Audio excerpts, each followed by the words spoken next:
حضرت حبیب بن زید رضی اللہ تعالیٰ عنہ، آپ وہ عظیم انسان ہیں، آپ وہ عظیم صحابی رسول ہیں کہ جنہوں نے عقیدہ ختم نبوت پہ پہرا دیا اور روح انسانیت کے لیے دلیل بن گئے۔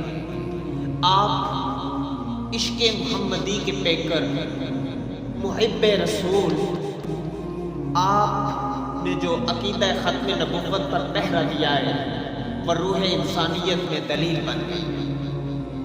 مسلمہ بن کذاب نے میرے آقا علیہ الصلوۃ والسلام کو ایک خط لکھا اور اس خط میں اس نے لکھا میرے آقا علیہ الصلوۃ والسلام کو کہ آپ اس معاہدے پہ دستخط کر دیں کہ جب تک آپ زندہ ہیں تو آپ نبی ہیں، اور آپ کے وصال کے بعد آپ یہ اعلان کر دیں کہ مسلمہ بن کذاب نبی ہوگا، اور پھر یہ معاہدہ کر لیں عرب کے آدھے قبائل کے آپ نبی ہوں گے اور باقی کا میں۔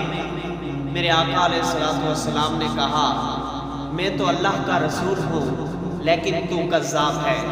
جب میرے آقا علیہ الصلوۃ والسلام نے اس کے اس معاہدے پہ کذاب لکھا تو میرے آقا علیہ الصلوۃ والسلام نے کہا یہ خط کون لے کے جائے گا مسلمہ بن کذاب کے پاس؟ تو حضرت حبیب بن زید رضی اللہ تعالیٰ عنہ یہ ایک غریب صحابی رسول تھے، یہ ٹوکری میں کھجوریں وغیرہ ڈال کے مدینے کی گلیوں میں بیچا کرتے تھے۔ وہ اس مجلس میں کھجور منہ میں ڈالی ہوئی تھی۔ میرے آقا علیہ الصلوۃ والسلام نے کہا کون لے کے جائے گا؟ حضرت حبیب بن زید رضی اللہ تعالیٰ عنہ فوراً اٹھ کے اور کہا میں لے کے جاؤں گا۔ جب انہوں نے کہا میں لے کے جاؤں گا تو ان کے منہ سے کھجور کے جو ہوتے قطرے وہ صحابہ کرام کے اوپر جا کے گرے۔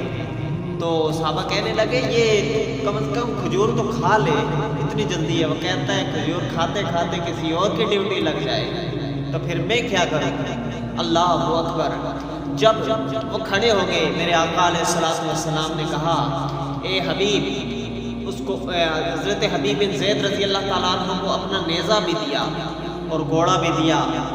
جب حضرت حبیب بن زید میرے آقا علیہ الصلوۃ والسلام کے سامنے سر جھکا ہوا تھا، لیکن جب مسلمہ بن کذاب کی طرف گئے ایک دم سینہ تان لیا اور ایسے دروازے سے باہر نکلے جیسے کہ ایک جرنیل نکلتا ہے۔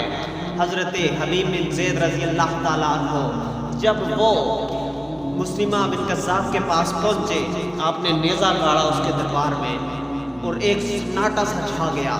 وہ چوک گیا یہ کون آیا ہے؟ اس نے کہا محمد عربی کا غلام آیا ہوں۔ اس نے کہا وہ خط لے کے آیا ہے؟ کہتے لے کے آیا ہوں۔ کہتے جب اس نے حضرت حبیب بن زید رضی اللہ تعالیٰ عنہ آپ نے خط دیا تو کیونکہ اس دور میں یہ ہوتا تھا کہ بادشاہ خود خط نہیں پڑھتا تھا، وہ جو ساتھ انہوں نے ایک شخص متعین کیا ہوتا ہے وہ شخص پڑھتا تھا۔ تو جب اس نے یہ خط پڑھا تو اس نے جب یہ جملہ پڑھا تو کذاب ہے، تو کیونکہ وہ سب لوگ سن رہے تھے تو مسلمہ بن کذاب وہ آگ گولا ہو گیا۔ کہتا ہے یہ جو تیرے نبی نے کہا ہے کیا تیرا بھی اس پہ ایمان ہے؟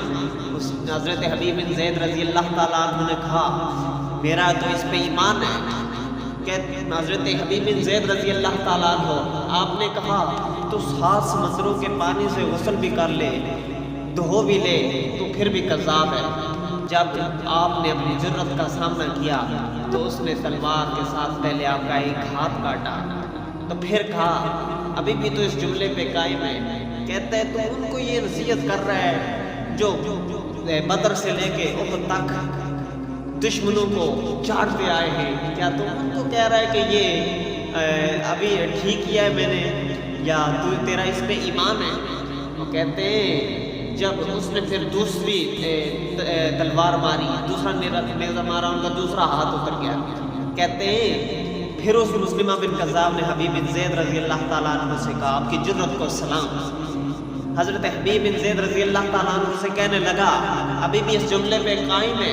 کہتے ہیں میں ابھی بھی قائم ہوں۔ تو ان کو ڈرا رہا جو ہر فجر کی نماز کے بعد شہادت کی دعا کرتے ہیں۔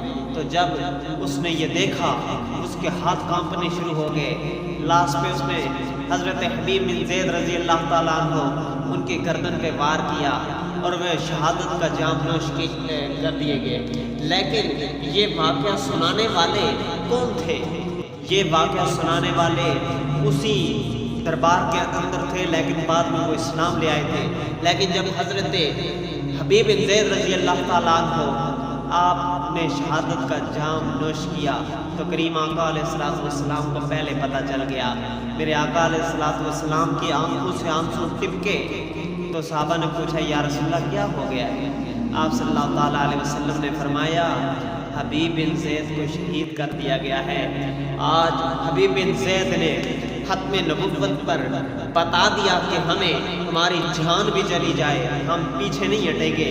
یہ جو ختم نبوت کے لیے ہم ختم نبوت کی صدائیں بلند کرتے ہیں، یہ ایسے نہیں ہے، یہ جذبہ عشق کی صدائیں آج نہیں، یہ میرے آقا علیہ السلام کے دور سے چلتی آئی ہے۔ اللہ رب العزت حضرت حبیب بن زید رضی اللہ تعالیٰ عنہ آپ کے درجات بلند فرمائے اور عقیدہ ختم نبوت کے حوالے سے ہمیں حضرت حبیب بن زید کی سنت پر عمل کرنے کی توفیق عطا فرمائے۔